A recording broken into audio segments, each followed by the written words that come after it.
Hello and welcome to the Tuesday, July 14th meeting of the Finance Committee. Thank you for joining us tonight. Before we begin, I'd like to read the following statement.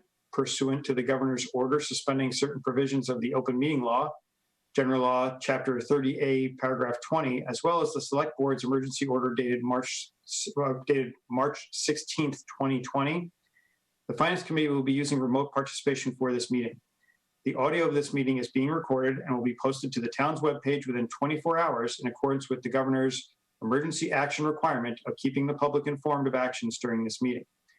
I would ask that all participants remotely attending this meeting please state your name for identification purposes each time you speak throughout the meeting. At this time, a roll call of attendance will be taken. Mr. Alfred. Here. Mr. Maxwell. Here. Ms. Nersessian. Here. Mr. Murphy. Here. Ms. Zemer. Here. And where's Mark? I saw him here. We have Mr. Whitaker. Here. Okay, so we're all here, so we can begin.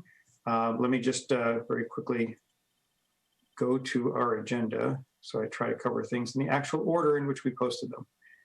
Okay, the minutes. I did want to say this. I don't know. I hate to do this because I really want to get this stuff out of the way.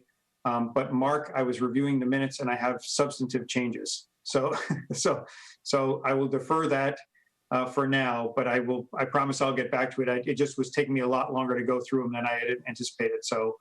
But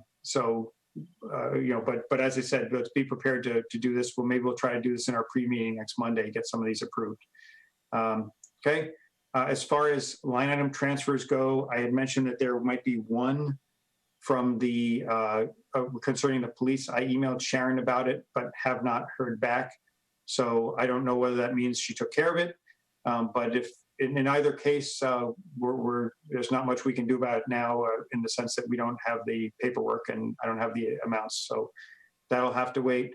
The other administrative thing is we were done today, right? Like after tomorrow, we don't have the ability to do it, do we? Correct. That is correct. So, and that's what I told Sharon. That's why I said my guess is that she did not need the transfer. So, because she knows, she knew that today we had to do it. So the transfer would have been there. Remember last week, she said she wasn't sure it was going to be needed. So maybe she decided it wasn't. But yes, as of tomorrow, our special powers, so to speak, sunset for FY20. So so that means that anything beyond that appropriation is now done. The other thing I wanted to mention was the warrant. We had the discussion last week about the Stabilization Fund. The Select Board kind of heard what we said about it, decided to delay and flesh it out a little more. So they pulled that from the final warrant that was signed last week. So we don't have to worry about any further discussion on that one. But that's pretty much it. There's nothing, the instructions for town meeting, and we'll go over this next Monday in our pre-meeting.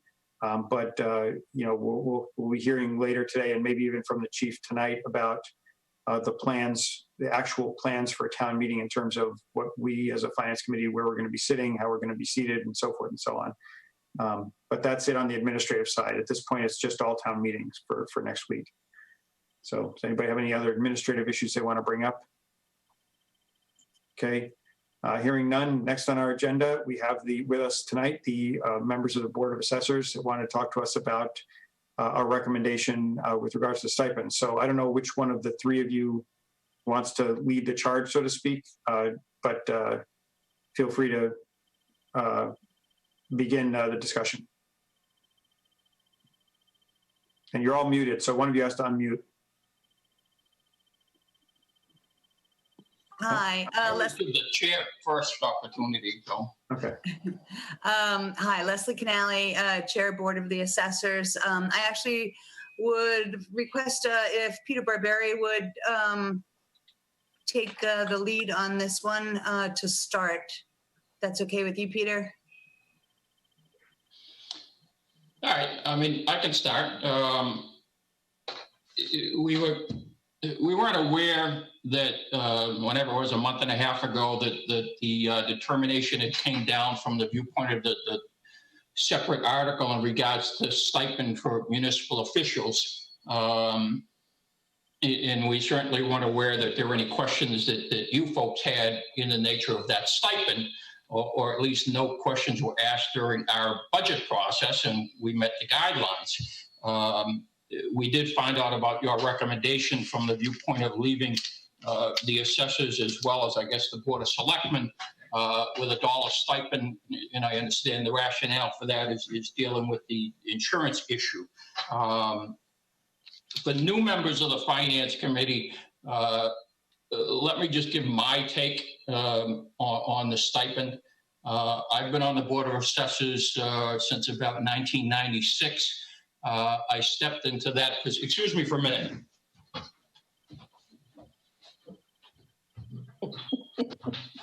That was a rather abrupt departure. Sorry about that. Just closed the door. I stepped into that position as an appointment because there was a vacancy on the committee at the time. There were some issues that at least the Board of Selectmen, which I had been on up until about a month before that appointment, had some concerns in the way that the Board of Assessors was operating in regards to staffing issues. So I basically volunteered and was appointed to the position to fill out the balance. I think it was a two-year term. I was not aware from the viewpoint of the requirements of the position. All I can tell you, if you remember Dan Miley, Dan, I think, coined the term working board. And as Dan explained that to me as I was considering that, his explanation for the working board and the stipend at that point in time was the same stipend amount that it is now, the $2,500, was basically threefold. One, we are the only, well, the Board of Assessors is the only board that requires certification by the Commonwealth. And to obtain that certification, you have to spend a week away from your family, a week from your place of business to go up to UMass and to take a week's worth of classes. And at the end of which you get tested and hopefully pass the test, which I think all the assessors that I've been involved with have done. So there's a significant commitment for that first year. The other aspect from the viewpoint of time, not normal time commitment, was then and still applicable today. The requirement for meeting probably from September through May during the course of the day when staff is available. And the rationale for that is basically from September through December. There are a number of things going on, including valuations of properties that necessitate significant amount of time with staff to review and change analysis and everything else. And that also starts towards the end of the year, some review of exemptions and everything else. And all the way during the course of the year, there's items that we have to sign that are best served during the day. From January through probably May, we review abatements where staff has gone out and inspected properties, and as a result, we have to meet while the staff is there. So as far as I know, is the only board that, for all intent and purposes, necessitates working hours meetings, which imposes a burden, to be honest with you, from the viewpoint of all the members of the board. I can personally say, you know, for the amount of time that you spend on it, and I'm forced to spend in town hall, not right now, but ordinarily, I could certainly find far better things to do in the nature of my work and everything else. So that was one explanation from the viewpoint of the demands upon a working board, the certification, the training. Various members over the course of the year have continued training because it's beneficial to the town. I went back for a second week to do commercial valuation. Other people have attended during the course of the year sessions that the association offers during the course of the year to make sure we know what we should be doing and how to do it. None of that is per se reimbursed. I don't know of anybody that files for expenses or anything else, but it's basically, again, time away from one's workload to fulfill the functions of the town. The second rationale Dan had, and again, still applicable today, is that this is a job that requires a lot of policy making, a lot of decisions that you generally oftentimes don't make people happy. And I can tell you a number of social people that I know that I have either turned down on abatements, or seniors where we've turned down on applications for exemptions or applications for hardship, that end up losing those associates or acquaintances. To do that job right, in my opinion, you got to go out and you got to do the work to get it done. So there's a lot of time outside of the normal board meetings reviewing all the applications for abatements and exemptions, and making determinations, telling the 86-year-old woman that she doesn't qualify for hardship, or telling that same elderly couple that we understand that their taxes have gone up, but there's nothing we can do in the nature of an abatement that reduces that taxes, given the sales that typically occur. So there's a policy decision making that's part of that. But probably the third and the biggest part that Dan explained is, again, is applicable, is that the determination was made way back when, and I think it's applicable today, is that the town wants a board of assessors that's just not simply going to be a rubber stamp to the staff. That we're going to conduct our own analysis, our own evaluation, spend the extra time to get it done. In this board, for as long as I've been on it, and today still does that. And let me give you a couple examples of that. And some of it I do, some of it other people do. But annually, I'll go out, take 1 or 2 Saturday mornings, and go out and ride every subdivision in the town, checking the lots that have been developed, checking the percentages of house completion and everything else, to make sure we got accurate records so we don't end up with a lot of abatement applications. The board, probably 2 or 3 times since in the last 6 or 7 years, has also gone out and inspected all the condominiums, taken Saturdays to go out and do that.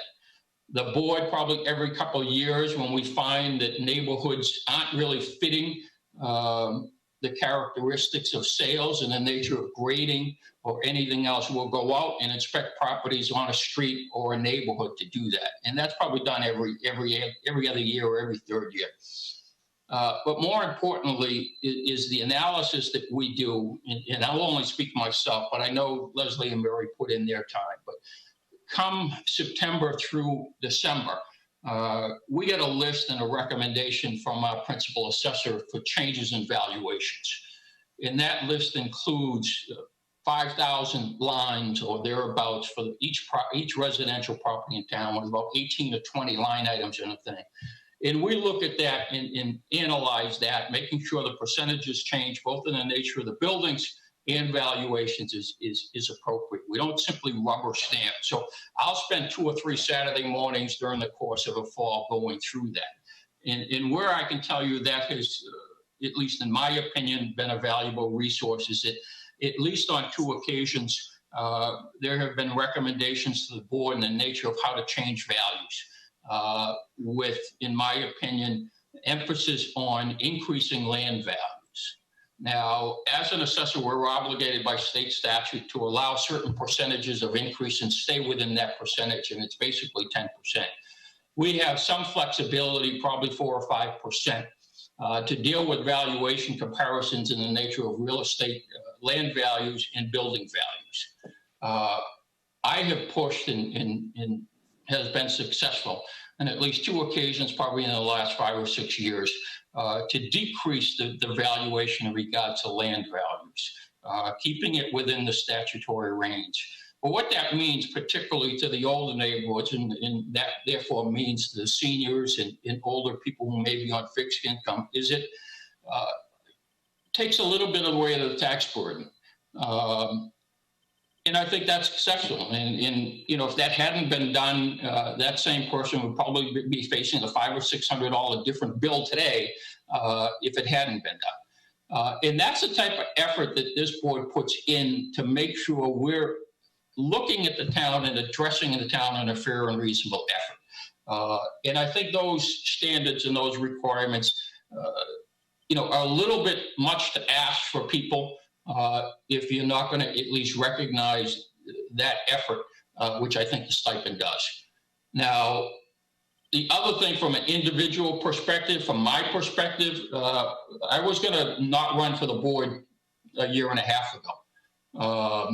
And I got requested to stay on because we are now in the process of changing our whole computer system, which will have to take place basically this fall, which is going to necessitate a significant amount of effort from the board's perspective, again, on the idea of having a working board, not one that's simply going to rubber stamp and accept whatever the principal assessor is. And to be honest with you, from the viewpoint of that principal assessor right now, that could probably happen.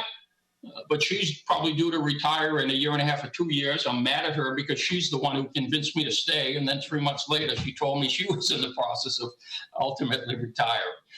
But when that change occurs, it's important that the town have people with history and experience from the viewpoint of that valuation. And I would probably say, you know, if people talk about term limits, I would probably say our board and your board are probably the two boards where you would fight against term limits because it's crucial from the viewpoint of having people with background and experience of knowledge to get the job done. We, in my 20 plus years on the board, have never had a contested race for the Board of Assessors. We often have to convince somebody to run. Kathy convinced Leslie to run. Leslie's got background in the nature of her past job where she was a staff officer in the assessor's office. So she provides valuable input to the staff from the viewpoint of operations, a sounding board from Kathy in the operations. I have tried to convince people to run for the Board of Assessors over the course of the years. And when I explained to them the commitment to take a week off from your work in the family and go up and not per se get compensated, at least from the viewpoint of normal salary for that week, plus all the other efforts that I put in, I haven't been able to convince one person to do that. My fear is that you start talking about taking away stipends, you're going to end up with people who aren't going to do it. We're going to end up with vacancies. The one person who I don't think did the work effort was a woman probably 15 years ago who was a fill-in who hadn't run for office. And you got what you got. And I'd hate to see that happen. And again, for my personal effort and involvement, I thought it was crucial as an attorney to be able to offer the assistance to the town from the viewpoint of my background and experience. I will assist Kathy in counsel on the nature of the ATB cases and hearings that we have. We'll often go into an ATB case, not looking for expenses or anything else, because that's the commitment that this board has and most of the boards have, which I think is cognizant of the fact that, yeah, we are getting a stipend. We need to commit to do the effort above and beyond what one would normally do. And that's what's taking place. And I would suggest to you that the $7,500 that you're talking about on an annual basis, the town receives far more in return on that $7,500 than spending the $7,500. If we had to go out and pay counsel for the efforts that are involved with the ATB cases, the efforts are involved with reviewing deeds and trusts and making determinations as to applicability of exemptions and abatements and everything else, we'd far exceed that $7,500. And I think it's appropriate to retain that stipend because there is a lot of effort that goes into this job. And I think this job or the town is better served by people who are making that commitment and not simply going to be a rubber stamp for a principal assessor in the effort that goes into that. So that's my background. Leslie and Mary can offer additional input. But I would hope you would consider the extra effort that all of us take and do it. And also just look at it from a philosophical and political point of view that the town is better served by having something that encourages people to take this position rather than being left in the wind, particularly if Kathy leaves with people who don't have the experience. And where does that leave the town in the nature of abatement applications and appeals, the cost of which will far exceed the $7,500 a year. Thank you. Go ahead, Mary. Yep. I come at this a little differently. Peter, I absolutely agree with what Peter has had to say, and he's certainly the one who's been there the longest. But I went back and I listened to your meeting of June 30th, and in it, Ken, you said, well, the reason that you didn't get in touch with us ahead of time to have a conversation about this subject was because you'd heard it all before, because you'd been on the board a long time, and I'm guessing that perhaps in that long time you might have heard of it from Peter. And then you quoted as saying, that's what you hear Peter or somebody saying is, we're the only board who does any work, end quote. Well, that's not what we're saying, not at all. This is not a competition. As a selectman, I think I worked more hours on the Board of Selectmen than I work on the Board of Assessors. But on the Board of Assessors, there's a different kind of responsibility. First of all, we are an extension of the state. We are really responding to the commissioner of the state of DOR. And it's really not just, when we sign things, there are all kinds of warnings about, don't sign this if you don't really mean it. Penalties if, oh, God forbid, we should, agree to help somebody with an abatement. And there should be penalties, but it's those kinds of things that remind me that this one's a little different. But my biggest concern today is how your committee had the right or whatever to go ahead on June 30th and just step down, reach down, pull out 3 salaries, because that's what you even called them when you made the motions. So you pulled out 3 salaries without any qualms or questions among you about whether that would make any difference to the people who were sitting in those seats. Now, I don't think on a process level that you followed any kind of good process. It certainly wasn't transparent, because it took me all day, 3 days in a row, trying to go through all of your tapes and stuff to figure out exactly what transpired. So it wasn't transparent at all. And it was very short. Vince was the only one who at one point said that he'd like to hear from the Board of Assessors, and everybody else said, well, not everybody spoke, but those who spoke basically said no. And, eventually. Just to be clear on that, Mary, that's not correct. And then nobody said no. I said that I would follow up and ask you in, which I did. As you know, I sent you an email. You took a vote, and the vote was no for these stipends. Correct. Okay, that's the no I'm talking about. But I just want to address one thing before. First of all, I want to just point out to all 3 of you, we want to have this discussion, but we also don't want to take up 2 hours on this discussion, right? We want you to lay out your reasons, and I want to give you every opportunity to speak. But I do want to correct one thing. The one thing I think it's misperception about this is and I'm not going to point fingers at you may point at Jeff or whatever, because he's not here, whatever, but the Finance Committee, it's not incumbent upon us to track down people who have business before business on the warrant, okay? In this particular case, the Select Board had put an article on the warrant concerning your stipends, okay? The minute that article showed up, now if you weren't informed about that, that's not our fault, that's Jeff's fault or the town, whatever. And it's not a matter of blame, but I'm saying that years ago, if you recall, there was an article that was put on town meeting about changing the Finance Committee to an appointed committee, okay? And when that happened, we saw that on the warrant and took action to follow up with the then Select Board to say, we have an opinion about this, we want to talk about this, we want to weigh in on this, right? So while I do agree with you that I didn't specifically call you, I'll be honest with you, we hadn't planned on doing much until we saw how tight the budget was, until we started seeing the budget numbers, and we had to find cuts elsewhere, okay? That's why we didn't talk with you a few months ago. But the other aspect of that is that this has been on the draft warrant for quite some time, and that warrant has been discussed at the Select Board meeting.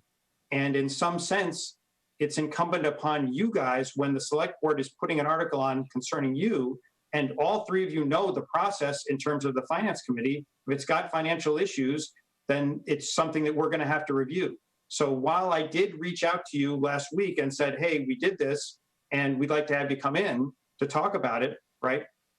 I don't think it's fair to just look at us and say, You guys just decided to cut this last minute. The warrant has been circulating in draft form for 3 months, has been posted by Jeff, has been sitting on the town, available. So I've there read is an the argument to warrant. be made that when you saw something concerning you, you could have contacted us and say, hey, we want to talk to you about this. I disagree with you 100%. I have been reading the warrant. I knew the article was there. It was there. It's the same as there is a line item and has been a line item for the assessor's pay in history, all the way back in history. There's been a line item there. Okay. So that article didn't say anything until your report came out, which was after your vote about the stipends. Okay. That didn't happen. We had no knowledge that you were thinking of doing that. That's it. And I don't think that's right. Now, I'm on a fixed income. It's possible that this could really matter to me a whole lot. You don't know whether it does or not. But you have to think about that before you go ahead and just all of a sudden pull the rug out. This is real people and real money. So, and from a process standpoint, I just think you stepped way out of the lane. You didn't do any of the normal kinds of contact. So that's my piece. I'm not satisfied with the process. And if you want to continue the discussion about whether or not this board earns it, the whole idea that we tirelessly work for nothing, that was what was said at your meeting. Yeah, every board in town works tirelessly for nothing. We do that part too. Okay, I understand that, but it's not a competition. But I'm more concerned about your process. Okay, Leslie? Yes, hi, Leslie Canali, Chairman of the Board of Assessors. I would like to reinforce the fact that we basically report to the Department of Revenue. The decisions that we make have great impact on our taxpayers and our residents, and the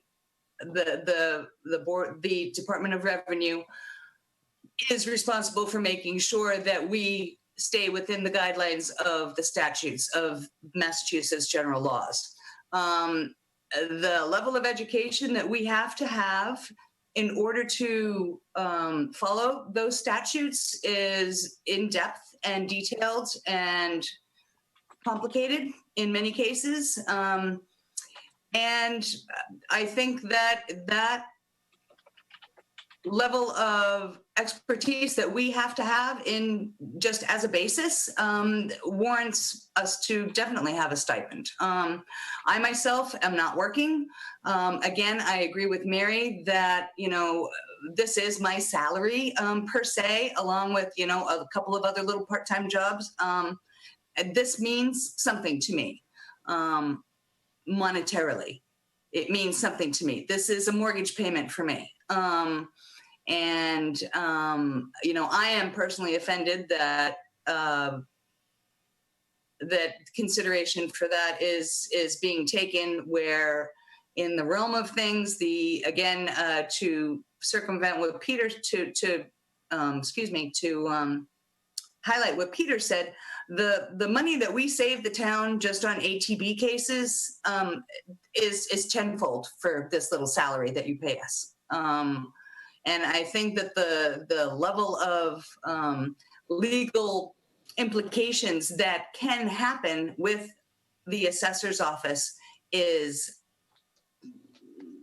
not to be, I don't think any other board really, has that kind of responsibility where we can have the state come down on us and we can get in a lot of trouble if we are not following specific statutes. And I think it's paramount that we are compensated for that. And that is about what I have to say. Okay. So you guys have anything else to add? Because otherwise I'll open it up for questions from the committee. Okay, Mr. Alford, you have your hand raised? Can I just ask what ATV stands for? Appellate Tax Board. Oh, ATB. I kept ATB, hearing it's ATV. Okay. Right, that's it. That's it.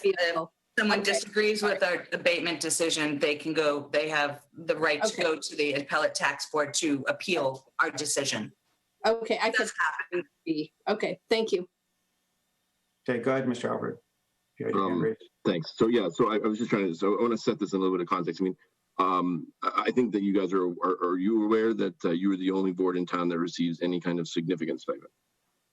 Has been historically the case. Hasn't it? Yes, but Has been forever. Yeah. and then you're also aware that the board of the select board and the school committee negotiate multi-million-dollar union contracts, correct? Right? That have huge legal and financial ramifications and implications, right? We Some would understand argue, the school, the teacher's contract, I don't know exactly the dollar amount, but it's in the $15-20 million range, right? So, I mean, that. And they hire counsel, right? yes, they have counsel to help them negotiate, but these are negotiations that happen at all hours of the day, weekends. I mean, here's where I sort of come down with this, and I think that, first of all, I made this my vote independent of any individual person on the board, right? Because we did not eliminate Mary Greendale's stipend. We were not eliminated, but I voted to reduce it to $1 for your seats position for this year, right? I mean, this is not at all about you or you individually as a person. And I think that when we're making decisions on taxpayer dollars, that is the right way to look at this. I was the one, and I think this was the one that suggested we go to $1 and not $0, just in case. And I don't want, we don't need to get into if any of you are taking the health care benefit right now. I know that that's sort of a touchy subject over the years in town. But I was also cognizant of the fact that, that we did not want to throw anyone's life into it, just a complete, tailspin, right? If there were people that were taking it and give them ample opportunities. So, even saying that I, voted without looking at the person, but just the position, I still did keep in mind that that these are people's lives that are impacted by it, and tried to sort of do what I thought was right for the town, but also not completely crush anybody's, personal situation if they were taking the health insurance. And that's by far actually probably the bigger benefit if any of you were taking it than that actual $2,500. I mean, it's depending on if you've got a family plan or not. I mean, you're talking, multiples of that is what the town is paying. So, I mean, I have to say, Peter, I take objection to a few things that you said. And please correct me if I heard this wrong, but I mean, you talked about how without the stipend, you'd be a rubber stamp board. So it's just because you get, we don't get paid on the finance committee, and we're certainly not a rubber stamp board for the town administrator or the select board or anyone else in town. I mean, clearly we're having this conversation. We're definitely not a rubber stamp board. It's, contested races, the fact that you haven't had any contested races while still offering a $2,500 a year stipend, it doesn't seem like that really matters at all. I mean, we all work really hard, and I understand that historically the Board of Assessors has received this stipend, and I would certainly be in favor of paying for any trainings that are required for your positions within the budget.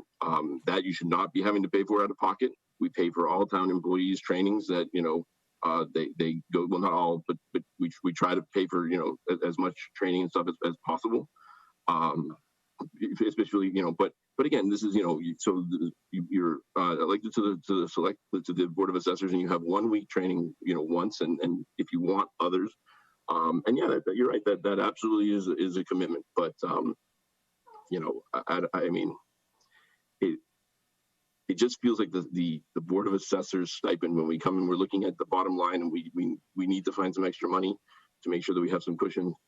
It just does not seem like it's in line with. It's not like everybody else is getting $2,500 and we decided to single you out and do this. It was the stipend that you guys get has been an outlier, and I'm happy to sort of. I'd actually like to look at stipends on a townwide basis and sort of come up with some sort of policy for them. I don't know if there's any sort of willingness in town to have stipends for other boards, but we certainly should be if that's the case. But this is a 1-year decision, and happy to reconsider next year. But That's my thought. You know, can I say something, Ken? Quickly, because I want to give the other members an opportunity to speak. The one thing that bothers me, Dan, is, first of all, no, I don't take the insurance. I don't know about anybody else. But I don't see how you could have had no conversation about the merit. Okay? Fair enough.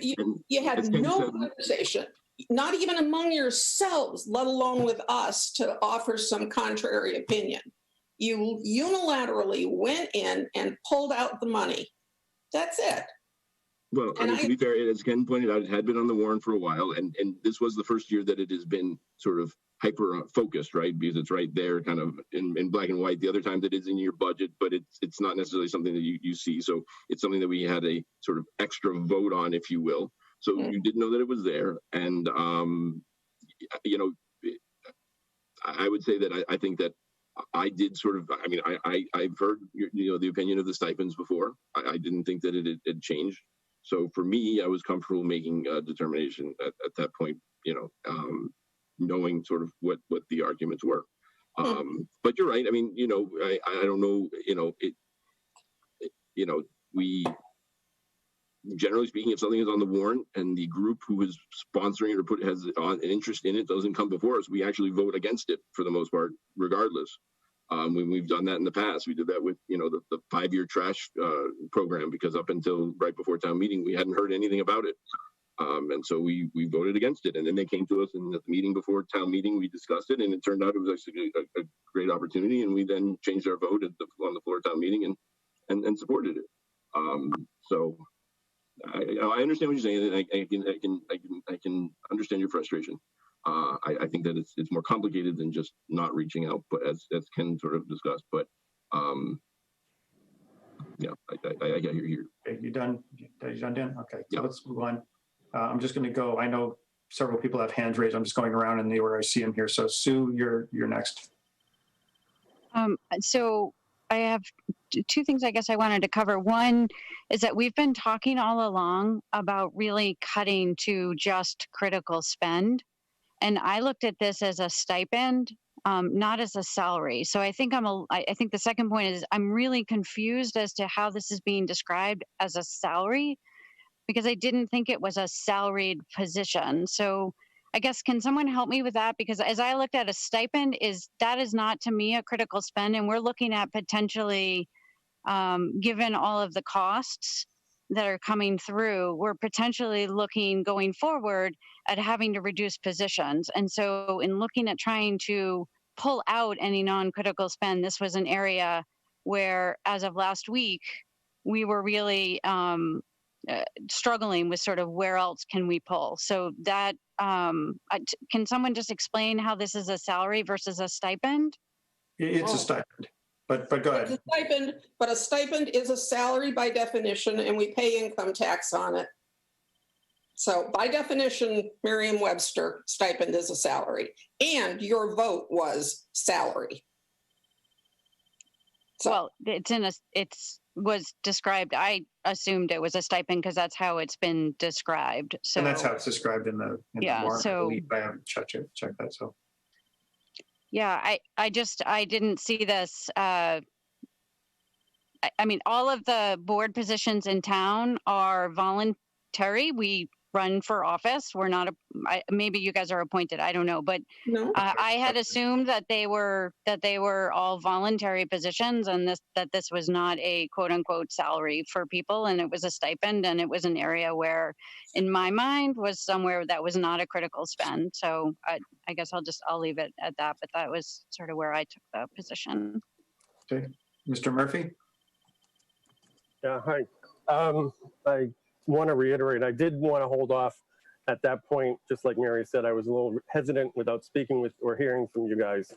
But in the meantime, I also did some research at a couple comparative towns, because I have no life and that's what I do. I search websites about warrants. The Ashland doesn't pay any of their board members, any of their committee members, any stipends / salary, whatever we want to call it. I couldn't figure out Millis and Medway. Medfield pays $900. So I guess the question is, why are we paying our why are we paying? What do you do that's different that justifies that versus the other towns, including Ashland specifically, because they don't pay anything? Can I just, before we start talking substance like that, I think that if you want to have the whole conversation and start from stem to stern and go back into history and how this was and so forth and so on, this all just evolved over time. And I can tell you about the year that the man died on town meeting floor who was an assessor. And he was arguing over this very line item. So this line item has been a lightning rod years ago. And Bill Hamlet paid the price on town meeting floor. But as far as comparing to Ashland, I have no idea how to do that. Peter, do you know how to do that? Peter? Okay, Peter doesn't either, I guess. Whatever. No, I can't do that. Okay. It's just something I like to do is do comps and comparisons to ourselves to other towns. And how are we doing so we can be, we're trying. Millis does pay a salary to their board. Do you know how much it is? I don't this year, no. Okay. In the past, I believe it might have been $500 to $1,000. I don't recall. Okay. But Vince, what I was trying to say is this has just evolved over time. It's not like somebody sat down one day and said, well, what do we think that this would be worth? Years and years and years ago, it was a full-time salary before we had staff. Okay.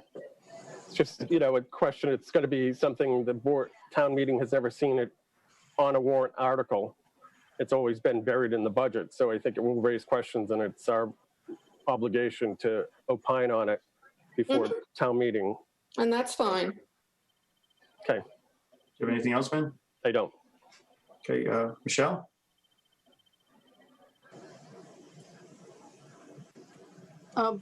First, I just want to tell Peter, you said that, I made notes, you said you don't make people happy. And I just want to say I was on the Board of Health for 9 years, so I know what that's about. You're on the finance committee now. We don't make people happy. Look at this. They're here because they're not happy. This is the truth. My daughter was invited to a bar mitzvah. I didn't give a foot to groundwater, and she got uninvited to a bar mitzvah because I didn't give a foot variance to groundwater. It's a true story. The way I see this, we're all trying to work together. And I see this as just a 1 year thing. I don't see this as a permanent thing. I too have a problem with the process of this. And I think, the FinCom in general had issues with this stipend since I've been on the FinCom. And I don't think it's fair to say we're removing this stipend forever after a 1 week discussion. I don't think this is the time for this, but I think in the general spirit of community, we're dipping into but we're using stabilization in order to ensure that we don't have to cut any positions, to ensure that we keep the town running smoothly. And this is one of those things that's a compromise. And I see this as a 1 year kind of a Band-Aid to keep the town running. And that's how I see this as a fix for 1 year is the stipend. It's not going to be fixed for 1 year. You know that. Once it's taken away, it will not come back. I have a note in my notebook. When I write something down, it says 1 year. I personally, I was just reelected. I have 3 years on my term. In a year, I am committed to reassessing this at a year. I will not let this go in a year. I promise you that I will not just let it go. I can't speak for other board members or committee members or FinCom, Finance Committee, other committee members, but I am telling you that I will not just acquiesce to this in a year. I can only speak for myself. For me, this is 1 year. You presented it very nicely too. Thank you. I mean, if it had been presented in that way, perhaps in a conversation, we wouldn't even be having this talk right now. Well, Mary, just to be clear, in the email I sent you about this, that I sent to your board about this, I stated there we could revisit the issue for FY22. I did state that Oh, explicitly. no, I know you did. Oh, I know you Okay. did. Absolutely. So, and that's why I did that, because I looked at it the same way. You know, I think, I just want to add, I mean, I don't know if anybody else in the committee, I saw the hands raised, so I think everybody's done at this point, but I just want to address a couple of little points that were mentioned. As I said before, right, the process this year, because of the pandemic, has been in a lot of chaos, right? I think that because of that, we as a committee have been forced to do things more last minute. We also had a town administrator who was retiring, and there were certain things that weren't getting done because he was busy trying to wrap up things before he left. And we had you know, the delays in town meeting and the whole emergency thing caused the select board to take longer to finalize the warrant and things like that. So I think this year there was a lot more confusion. I think that in a typical year, if this had been, as I said before, if this had been in an early draft of the warrant, it would have come up at your board review, but we didn't have the warrant then because things were already getting messed up at that point. But the other thing I wanted to point out is I am probably more sympathetic than you realize to the effort that gets put in by the various boards in town.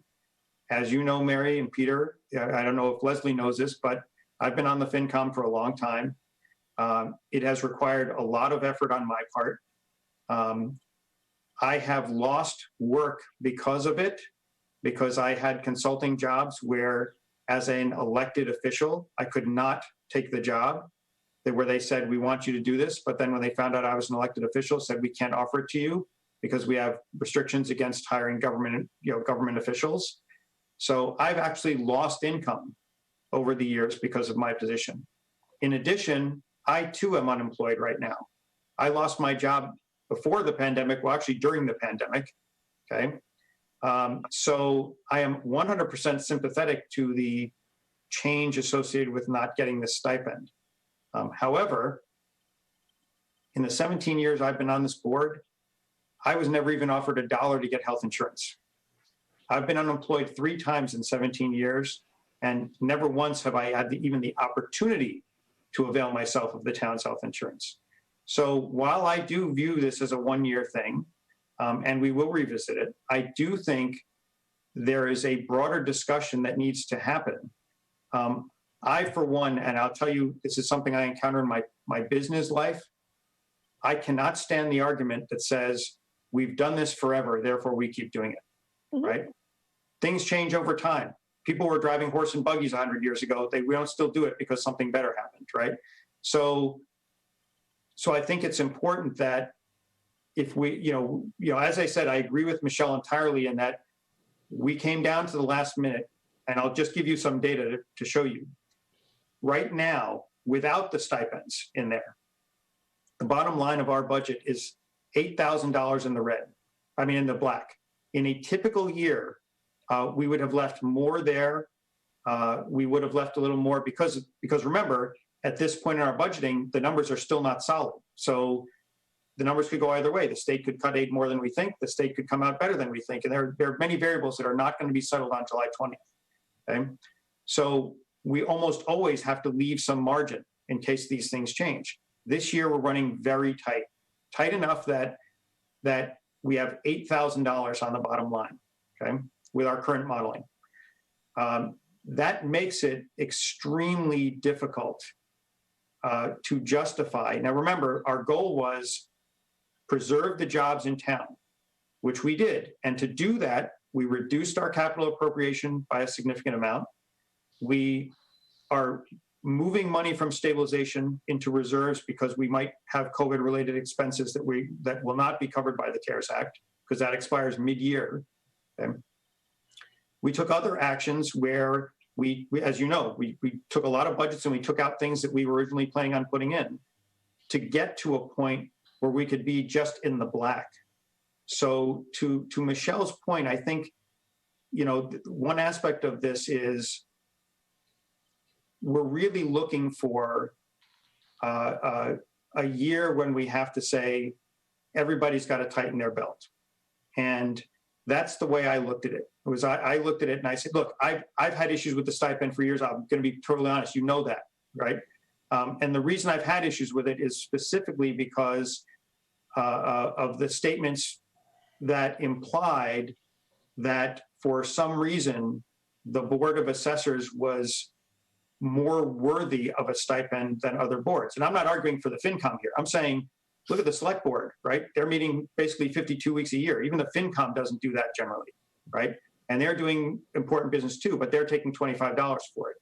And I understand your logic and the argument, and I wrote down, you saw me taking notes, I was writing down a lot of that because I think it is important. But I do think that from our perspective, we would ask that I will make the promise as the chair that we will revisit this for FY22, but I would hope that, we have members of the Select Board on this call as well, that it would be revisited in the context of let's consider how we do stipends in general. Is $2,500 the right amount?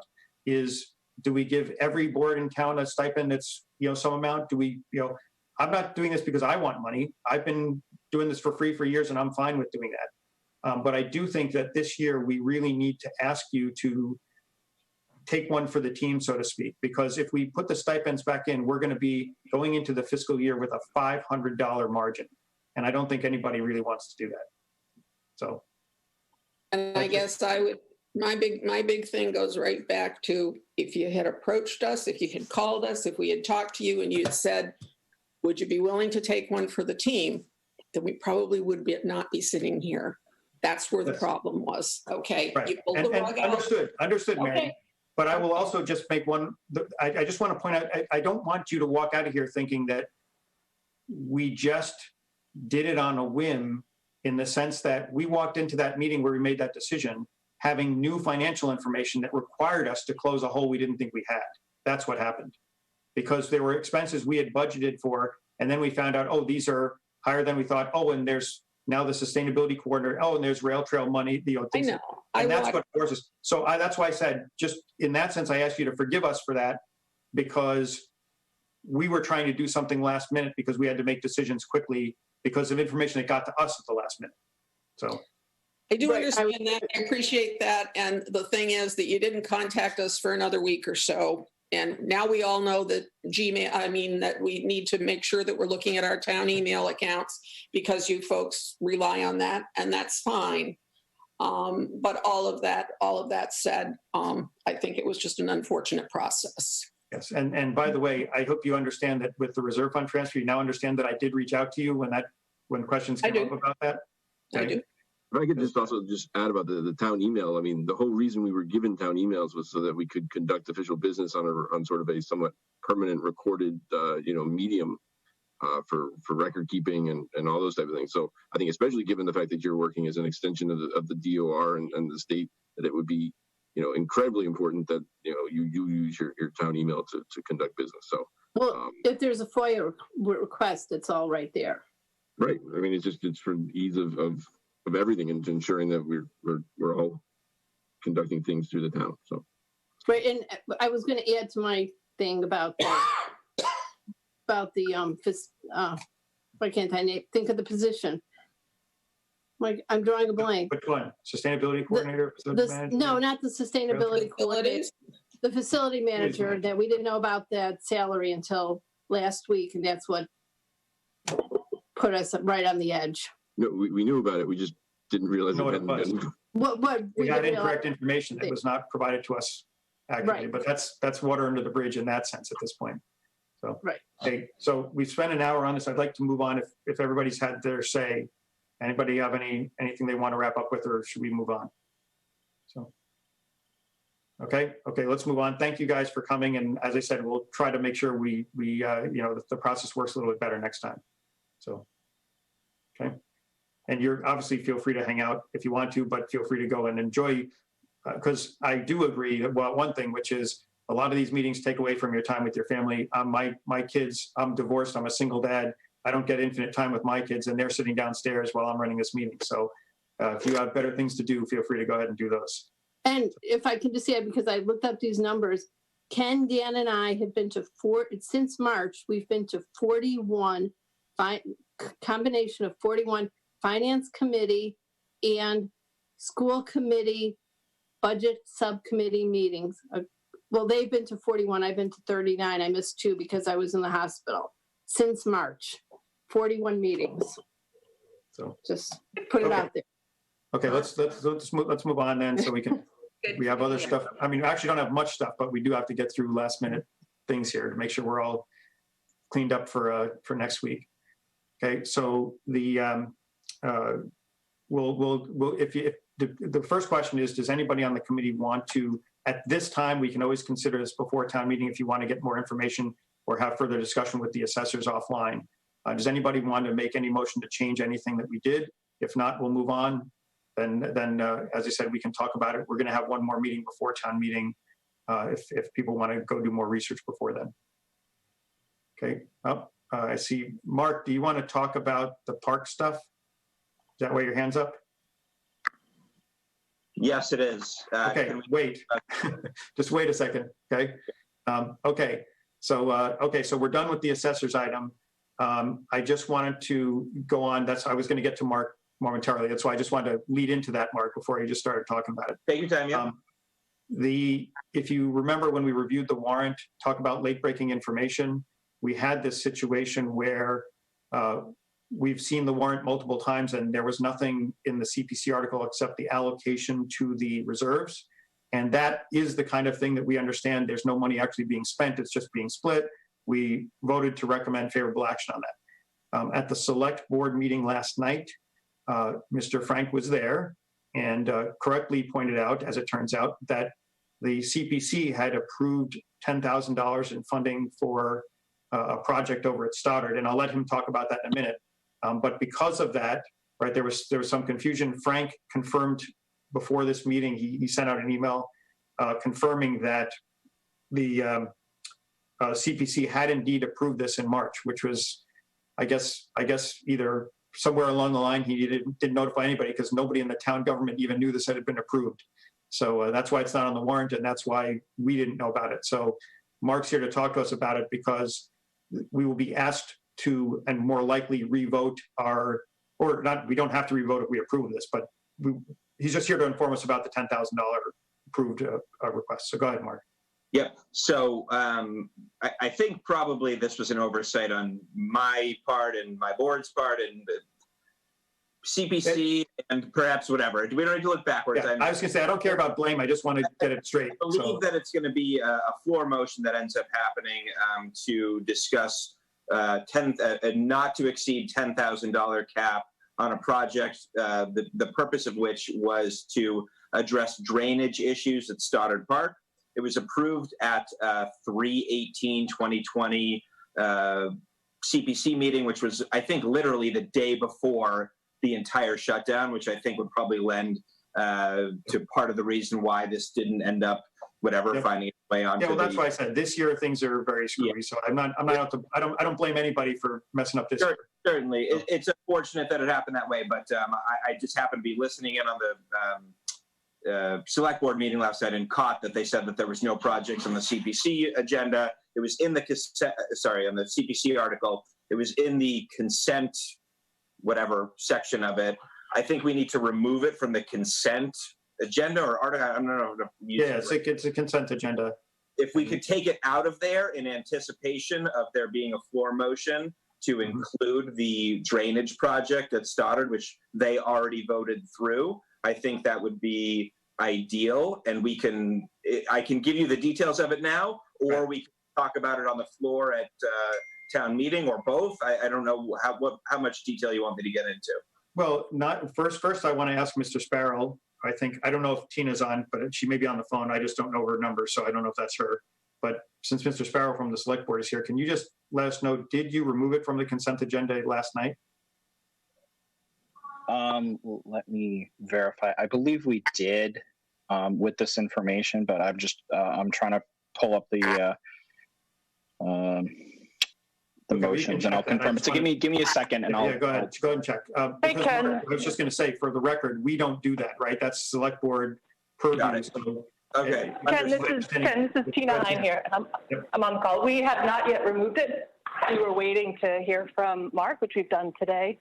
And so it will be removed from the consent agenda. Okay, so that's why I said they would have to make that change. So Understood. presumably I knew that you brought this up last night, so I would presume that when they had the information that I got today, that they got also that they would remove it. So that part's going to be taken care of.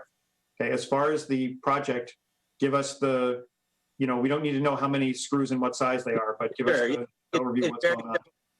I can give it to you very quickly. Basically, what was happening was we haven't been allowed to put sand. I think I've talked to your board about this a couple times. The Conservation Commission has been concerned about us putting sand down on the beaches, both at Pleasure Point and Stoddard for a few years now. We've been prohibited from that, basically because of drainage issues at the park, where that, if you dump sand, it's going to run basically directly. Anytime there's a significant rainstorm, which is obviously if you look at the layout of Stoddard, it runs basically right down the road, all the way down, and it runs right through the beach. There's big rivets in the beach and everything. So they didn't want us to put new sand down on the beach until we addressed the drainage, which is basically just a berm and some piping and things on either side of the beach. Basically, it diverts the flow of water around the beach so that if we put new sand down, we're not running that new sand right into the lake, causing a potential environmental concern, especially since all of those issues that are within 100 feet of a water line are of particular concern to Concom. So we devised this plan with Paul Soliner's group. They came and looked at it. They pro bonoed all of the engineering of it. We had Tim Drake come out and do the work. It's already been done. We're expecting the sand next week, actually, finally. And there have been processes in the past that have done this, that have gone through this timeline where you actually end up getting reimbursed through CPC as opposed to, just based on time sensitivity of the projects.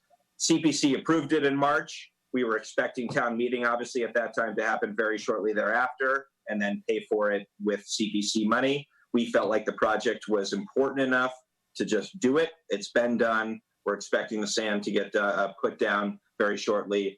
We've been through the Concom process, after, throughout the whole thing, we've been in contact with them. It addresses the drainage, but it allows us to put new sand on the beaches. That was our ultimate goal, was to put new sand down, but the drainage was a precursor to that, from Concom's direction, and the project addressed the Concom side of that concern. Okay. So basically, this is just the drainage piece, though. You're going to come to us later with the sand. No, the sand we're going to pay for out of revolving. You cannot. Right, that's what I was just saying. So this is just the drainage piece, not the follow-on after the drainage is in and you have to do the sand. Okay. Yeah. So Concom's take on that was that sand is a maintenance issue, and this is more of a public space type of thing that actually falls within their purview. By definition, they cannot address maintenance on CPC. So right. That's kind of the delineation between the funding on that project. Okay, I'll open it up for questions from the committee. Mr. Maxwell. So have we already spent the money, installed the berm, and this is to reimburse that effort? Correct. Okay. Okay, that makes it easy. Any other questions from the rest of the committee? Okay, I don't see any other hands up. Okay, so that being said, okay, thank you, Mark, for giving us the update. Now, we did not vote specifically on this because we didn't have to, right? Our recommendation right now reads favorable action. So I guess the question would be if people want to change their vote because of this. If not, then we just leave it as favorable action, and that would include this measure. If you want to, we can take a second vote to say that we recommend favorable action on the $10,000 project, the $10,000 CPC award for the Stoddard Park. That's fine. I didn't say a motion to do that as well. Yes, Mark. Can I add one thing to that? The project has been completed, and it will be under $8,000 as just based on it was not to exceed 8,000, but I can't remember the exact number that I have, but there was, it's below 8,000. Okay, They so I'll ask. voted, did they vote? They voted not to exceed 10 though, correct? Correct, yeah. Yeah. So just for completeness, is there anything remaining? So you've done it, it's $8,000. So even if they have this vote of not to exceed 10, if the job is completely done and you know it was, let's say, $8,000, you don't have to even worry about the not to exceed part, right? The job's done and you didn't. We're gonna have him come. So right now it's at 56 something, 56 and change, and we're gonna have him come scrape out a little bit of the old sand, which is a very small thing. So okay, so it's not completely done yet. That's. I don't think until we're final build that we should include, Ken. Exactly. But that's why I was trying to decide, did we get the final bill or not? Just on a, you know, like, it's going to be under 10, well under 10. Okay. So Mr. Alfred, you had your hand up. I'll get you in a minute, Mark. Yeah, I mean, I don't think we need to. I don't think we need to vote on this again. They're gonna have to make an amendment, obviously, on the floor of town meeting to get this in there. And if anyone asks for our opinion at that point, we can take a vote, or we can just sort of, you know, say that we, you know.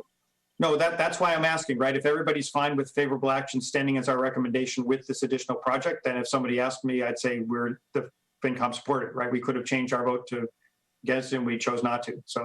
So given the length of what we have to go through at town meeting and the fact that we have to all be in a room, if this is going to extend anything during town meeting, I say we vote now. If it's not, if it's going to be like a 2-second thing, Ken, where you're going to be able to say we're all in favor, then I'm fine with that. But I don't want to extend town meeting at all in any sense if we're going to have to take a vote, and for us anyway.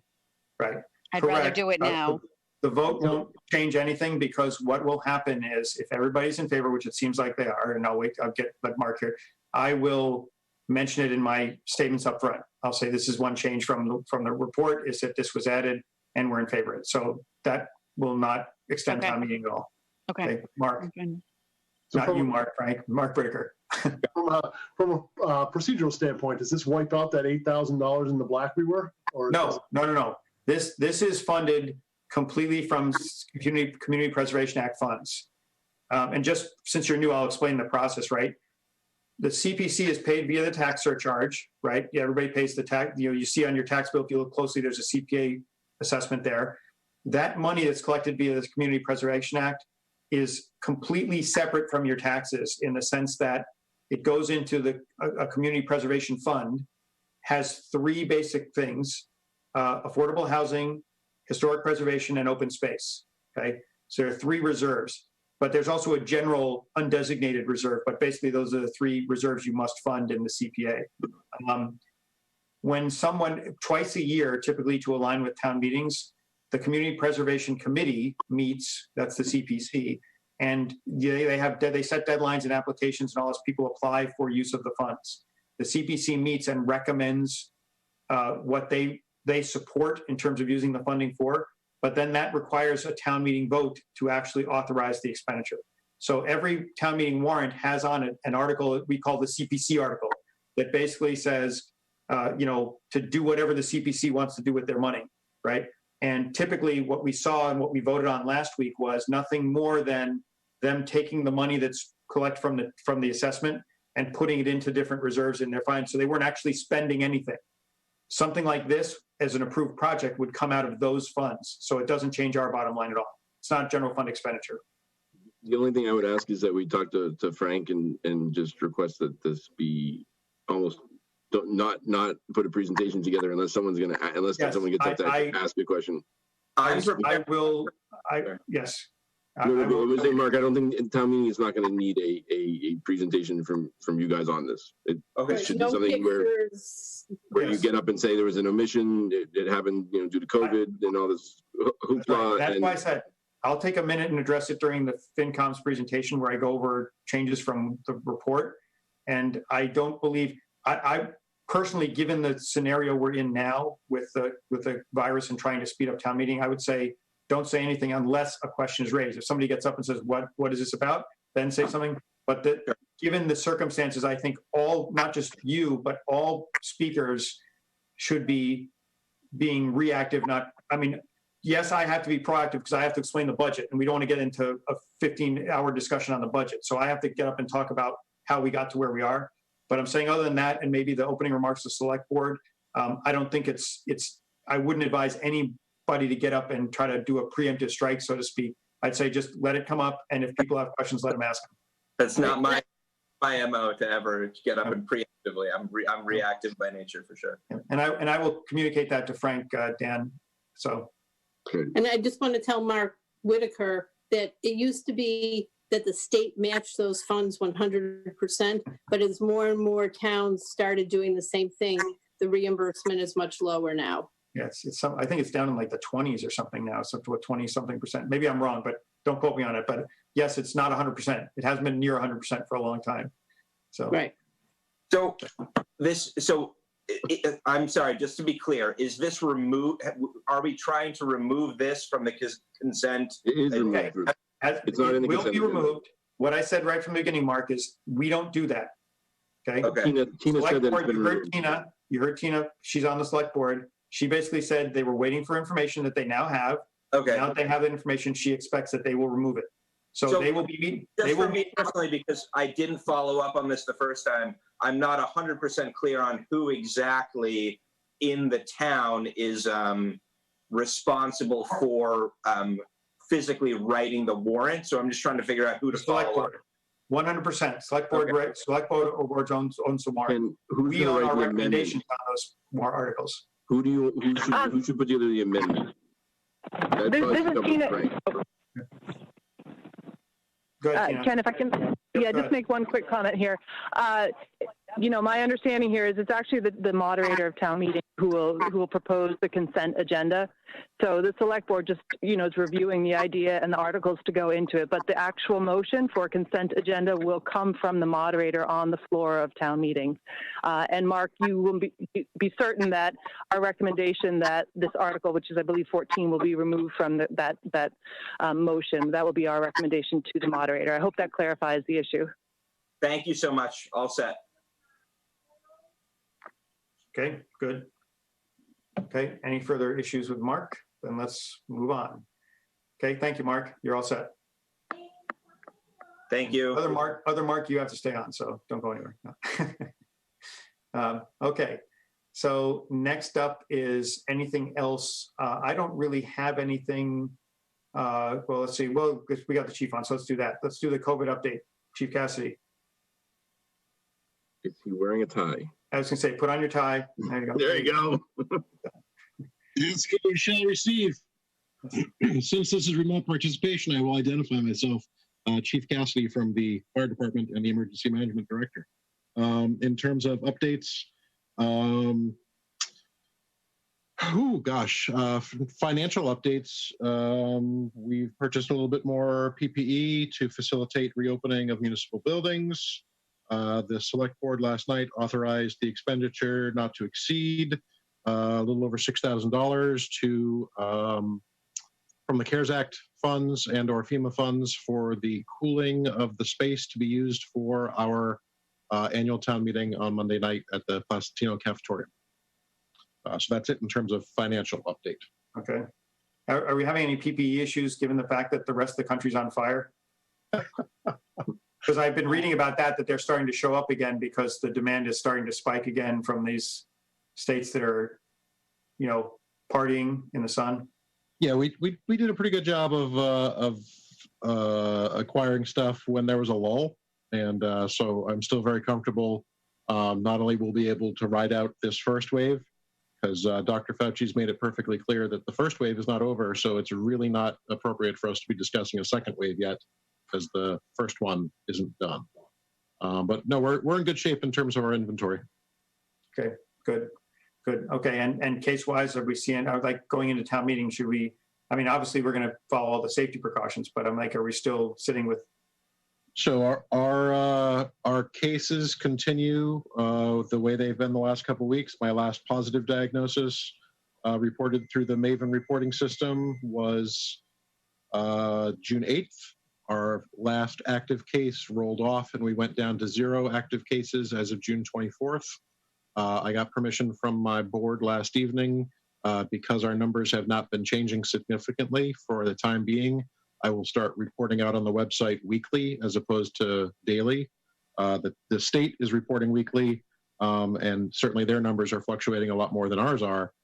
So unless we start to get more cases or we see a significant change for the time being moving forward, I'll just be reporting out our caseload on a weekly basis.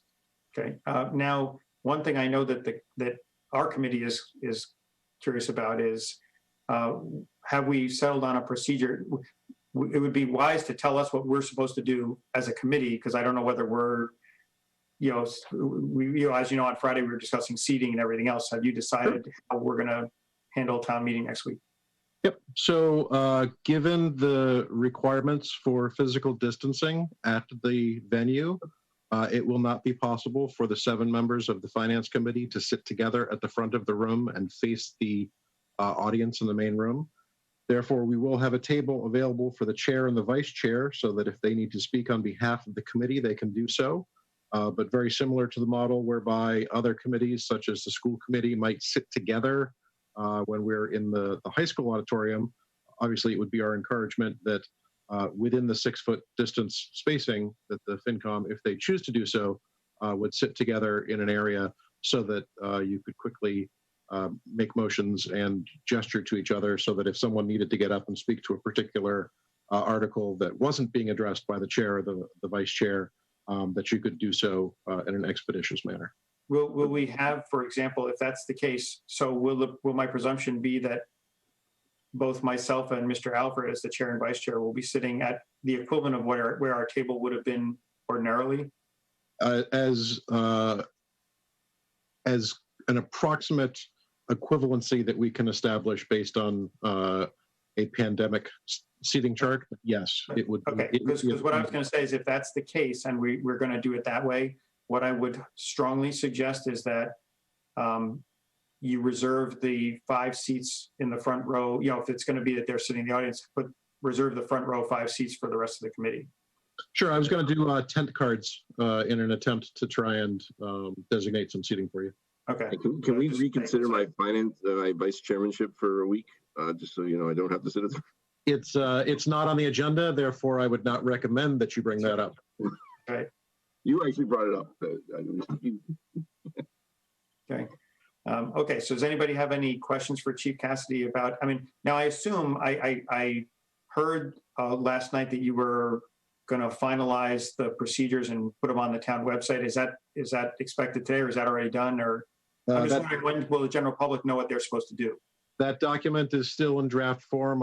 I'm working on that. I was working on another document for town meeting today, but as soon as that's up, it will not only go on the website, but it will also we'll send out a message to the community via our Blackboard messaging system, letting folks know not only of town meeting, of the warrant having been posted, your report having been posted, the FAQs having been posted, but also letting them know a little bit about our expectations for what the meeting will look like, main seating room, overflow seating room, our best attempt to try and condition the air, flow path, pedestrian walking paths, and also just a quick explanation ahead of time about what a consent agenda is, because it's not a concept familiar to a lot of people.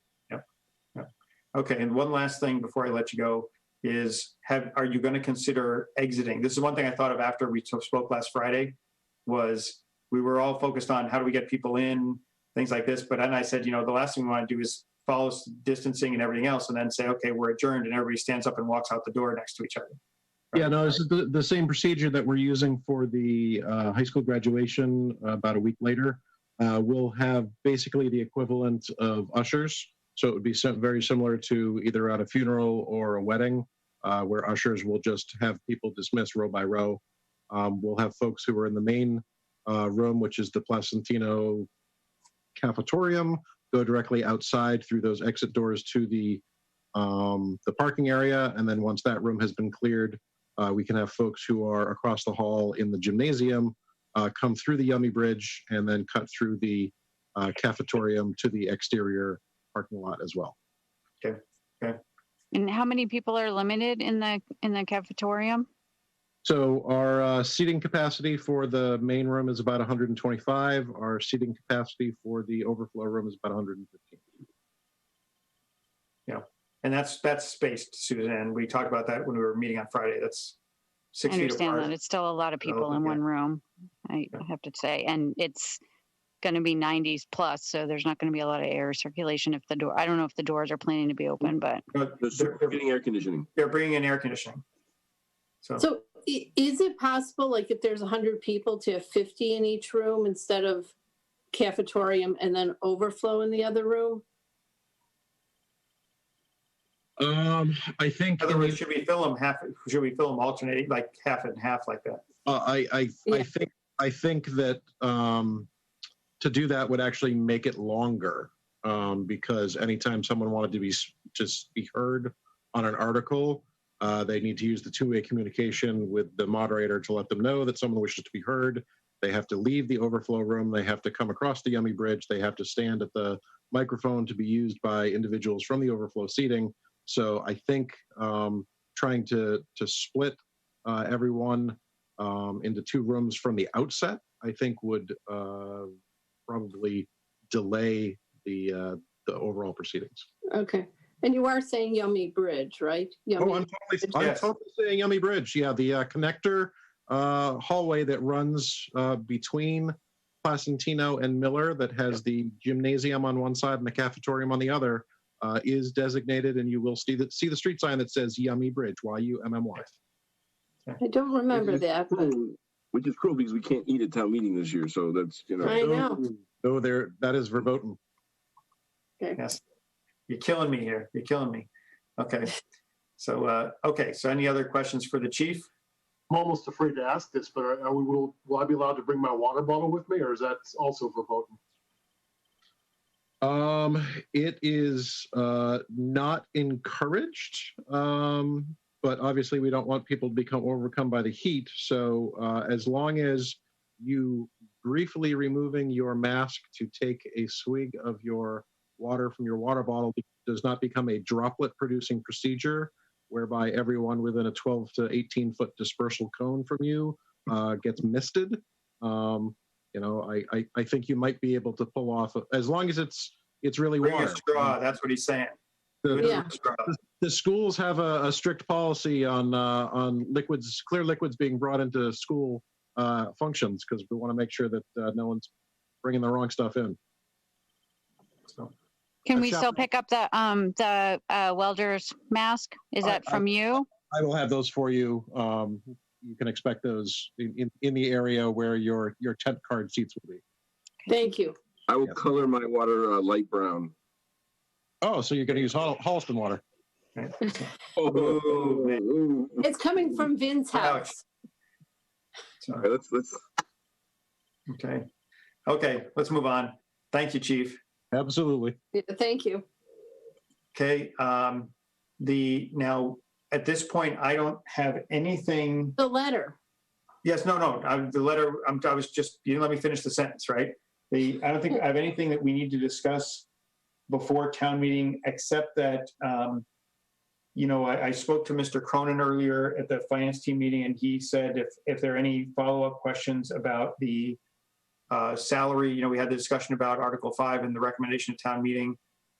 There is some more information that he sent to me that I'll forward to the committee. I know he may have copied everybody. I didn't look. But that information is forthcoming. But if there's something specific you want, feel free to email Mr. Cronin for any additional, because I said to him there were some questions raised and he heard some of it, got some data, but then I said I'd mention tonight, if you have anything you want want more data on that, just email him directly. I would ask that you just copy me so I know what's been asked, so that we can not all ask the same thing. And we'll discuss that next Monday at our virtual pre-meeting. Okay. The other thing is, I know, and Suzanne mentioned this, the school department, we did, the three liaisons to the schools, we did communicate the committee's feelings about getting a new quote for the field and all that kind of stuff. And he said he is in the process of obtaining an updated quote, as well as finding out the magnitude of the discount or savings that we might realize should the fall sports season get canceled, and we can do it in this fall. So he's going to have that updated information. When I talked to him earlier tonight, he said he hadn't gotten it back yet, but he is aware of our request and is looking into it. So Suzanne, you had your hand up. Well, I was going to ask that question, but also I don't believe that we got the information that John sent, and I don't want to ask him questions that may be in the information that he sent to you. So if you could just forward that I will along, do that. that would be great. While we're right here, okay. Thank you. Because I mean, literally, I got it right before the meeting, which is why I didn't forward it yet. No worries. I just don't want to be redundant if he already has the information. Okay, I will send it right now. Okay. We're going to discuss this. We don't need. We'll discuss this at the meeting before town meeting if we have any questions or stuff. I just want some time to review it. Yeah. No, that's why I said we don't. I know that you don't have the information, and it was stuff that literally. I mean, he just sent me something while we were talking half an hour ago, so I haven't even looked at it yet, but I'm forwarding it on to everybody. So you both should have some information to chew on. Okay, the last thing is because it doesn't seem like we have any other matters that are on the agenda tonight, they're all taken care of, is the letter. So you saw I sent out the letter that Tina had constructed. Just calling it up myself here. Make sure I get the right one. Okay, I just want to make sure I get the right one before I pull it up here.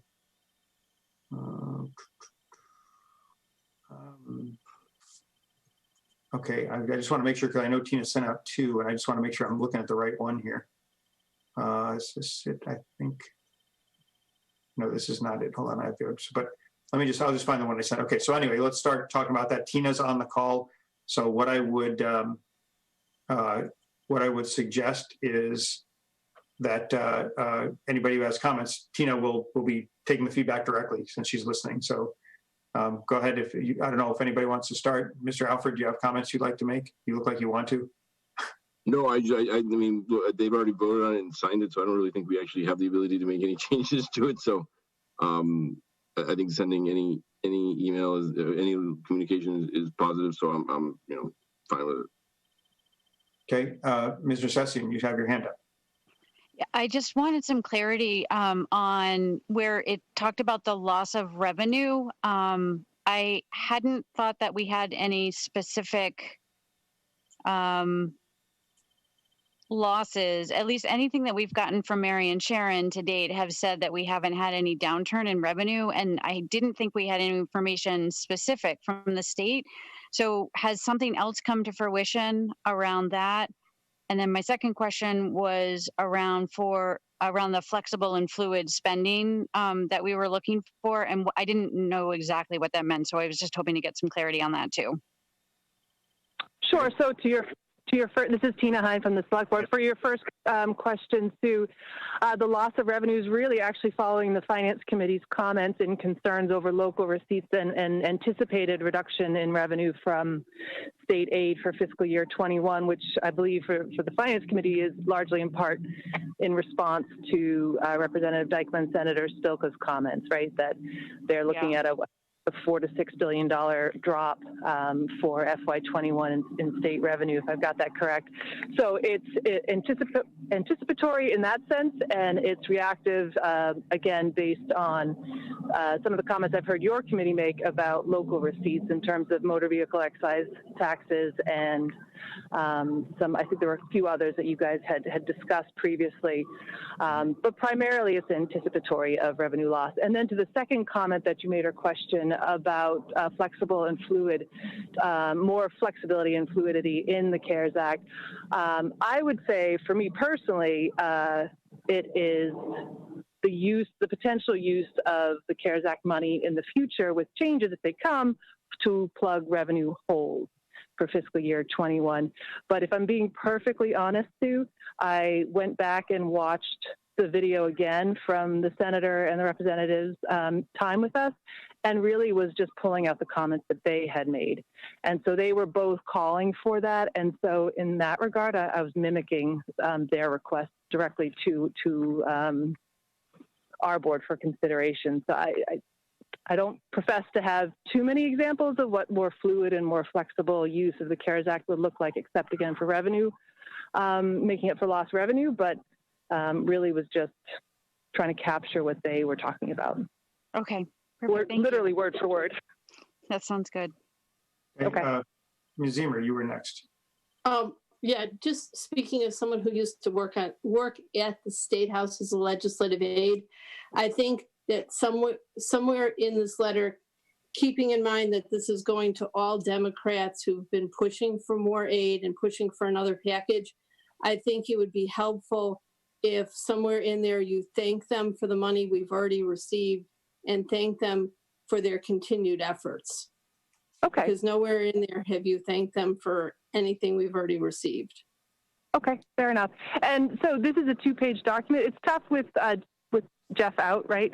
So getting edits and getting this taken care of has been an act of one person with some help from Donna Muzzy. So it's a bit challenging, but this is a 2-page document. The signature's on the second page. So Michelle, I can take those comments and look to make some edits on the first page, send it around quickly for the chairs to review again. I think that would probably be okay if you guys are all right with that.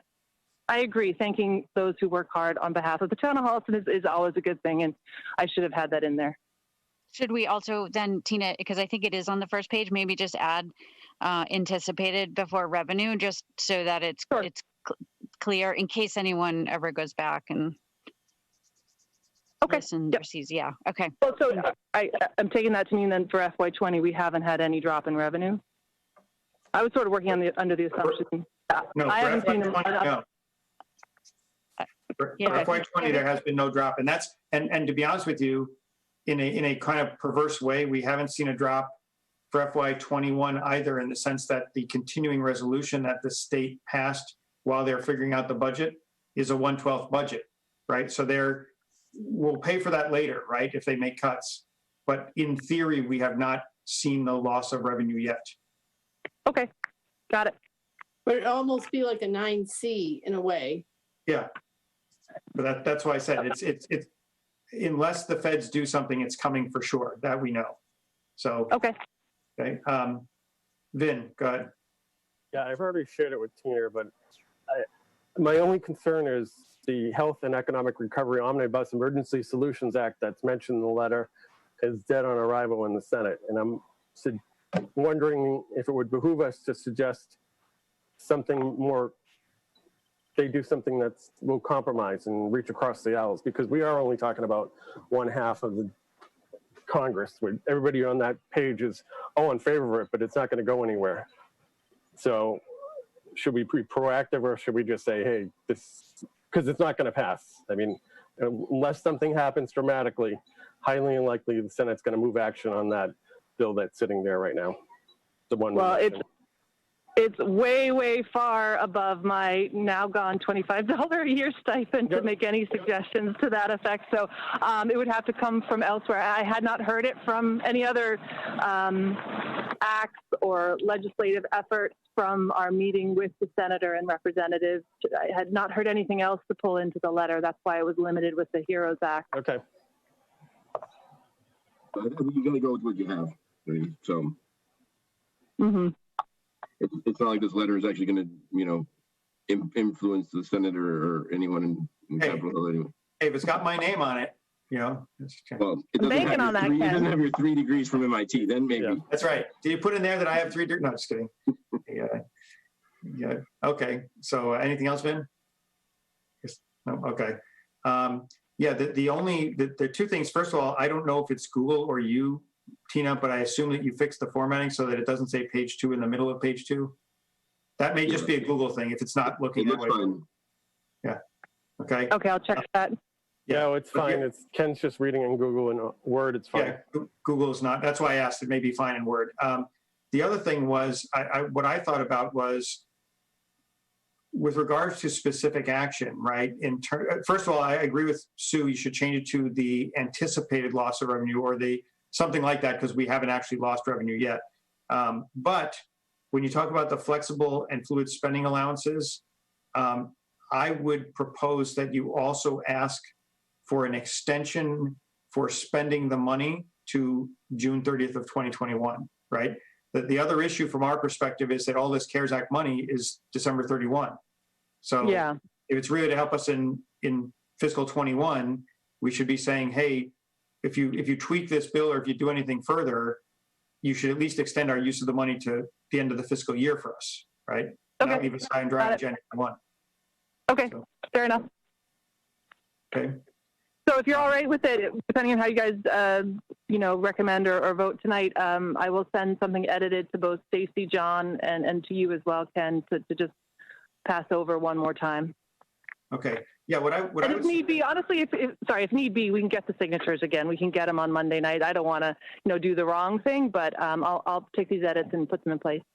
Well, that's what I was going to say, Tina. When you asked me, you sent me an email earlier about how do we get the signatures, right? Part of me was, my first thought was exactly that, which is, well, if we had any changes tonight or something like that, just bring the document Monday, and then I can walk over and say, we don't have to get next to each other, right? You can put the document on a table. One of us can walk over and sign. The next one walks over and signs, and then you've got it signed right there on Monday night. Yeah, Ken, you're not getting within 6 feet of me, so bring your selfie stick and you'll just push it across the table. That's why I said just leave it on the table, and you walk away, then I sign, then somebody else walks away, and I walk away and they sign. Perfect. Chair, okay. Dr. Chair, do you want a motion? Do you want to do that now? Because do you want? I mean, look, we could do it now, but I'm saying if we're going to see these edits and we're going to sign it Monday, if she sends it out to us just before, if you get it to us before Monday, Tina, we'll just meet at our pre-meeting and vote it, and then sign it Monday night. Okay, that's fine. So that's why I said this way we see everybody votes on the. If you make edits tonight, the school committee can vote it Thursday. You guys can vote it Monday. We can vote it Monday, and then we're done. Okay. So. Okay, so that's why I said, Dan, I would suggest we don't, if we're going to sign it Monday, we don't need to do that. Okay, does anybody have anything else? I think that's it. Anything pre-town meeting? We said 6 o'clock next Monday virtually. Okay, yep. So I will post that tomorrow. I did have a couple of things for the select board to chew on, since ordinarily these would go to the town administrator we don't have. But I also know that he's on the call too, but this is going to be, which is one thing that from the committee standpoint, I think we're going to want an update on is where we stand on Woodland Street, because we heard about the dumpsters and the rental and the costs and the extra money.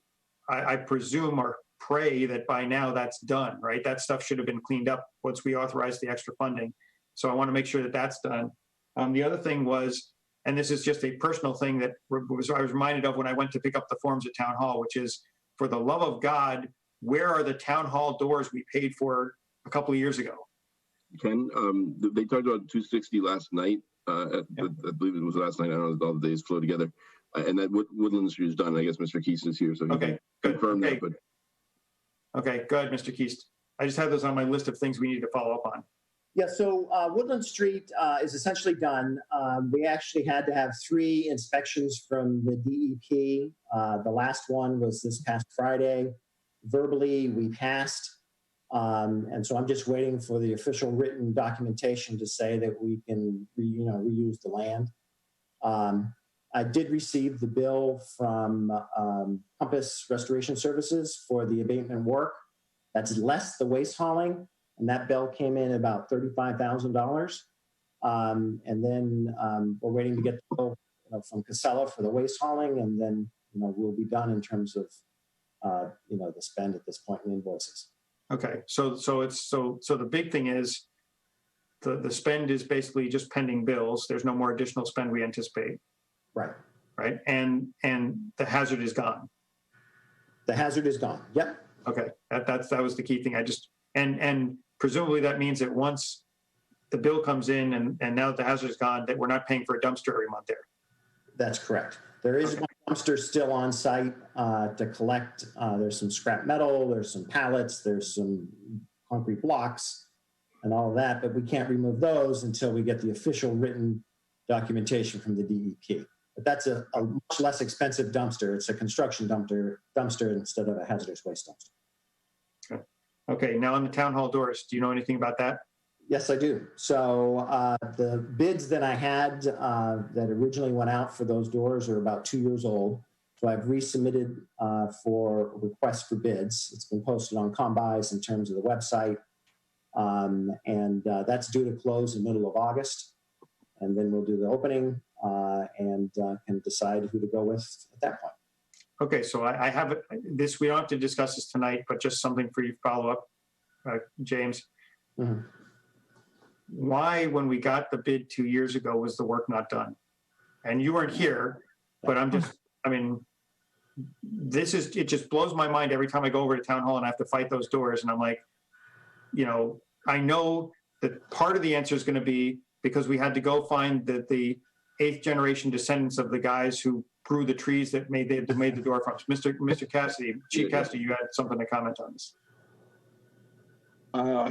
Although I would not presume to know all of the fine details of why that contract was not awarded, I believe that the bid specifications were incomplete and did not include all of the elements necessary to install doors that would be used as a means of ingress, egress, or could be secured or could open. So we put out a bid for doors that don't open. Is that what you're kind of saying to me here? We put out a bid that specified doors but did not have any hardware. Okay. Okay. The new scope, which I wrote, includes doors, functioning doors, and hardware. One of the things that it actually took quite a lot of time to do the research was, you know, what we can do physically with that space.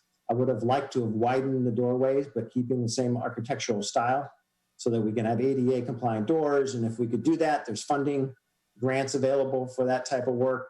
But in talking with the Massachusetts Historical Commission, we cannot do anything. Yes, that's why I said that. Place with like kind.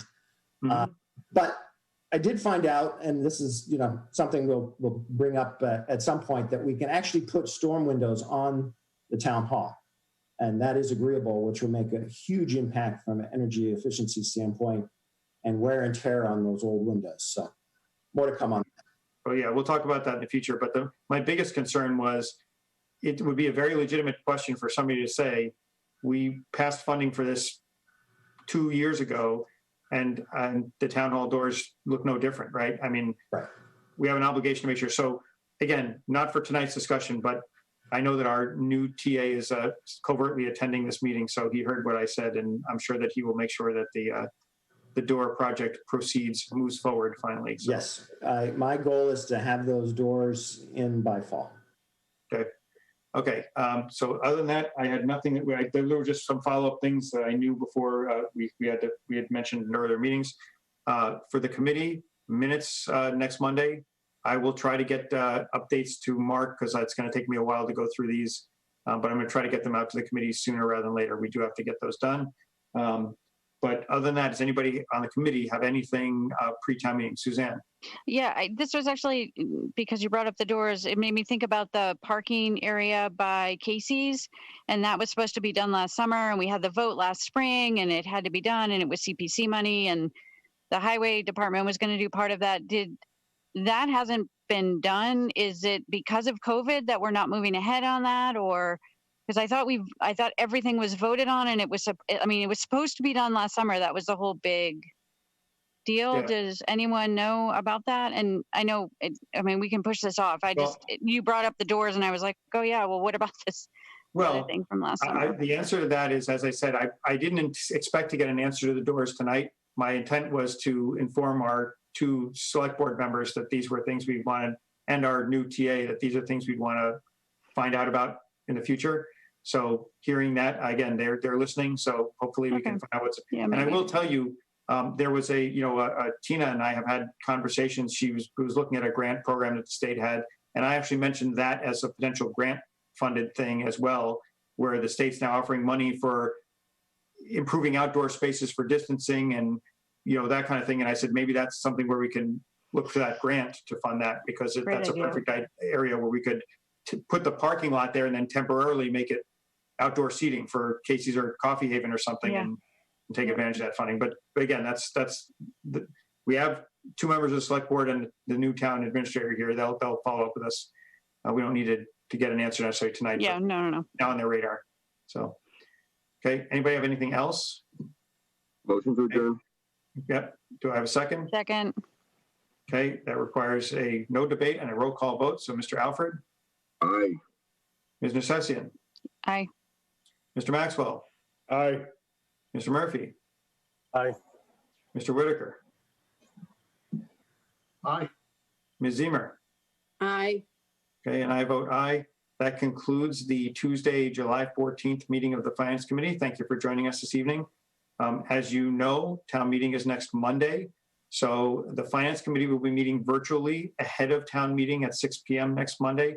But then we will be along in the Placentino Miller Cafetorium along with everybody else to hopefully have a very expedited, very efficient, socially distanced, mask-wearing, safe town meeting. But for tonight, we're done. So thank you and good night.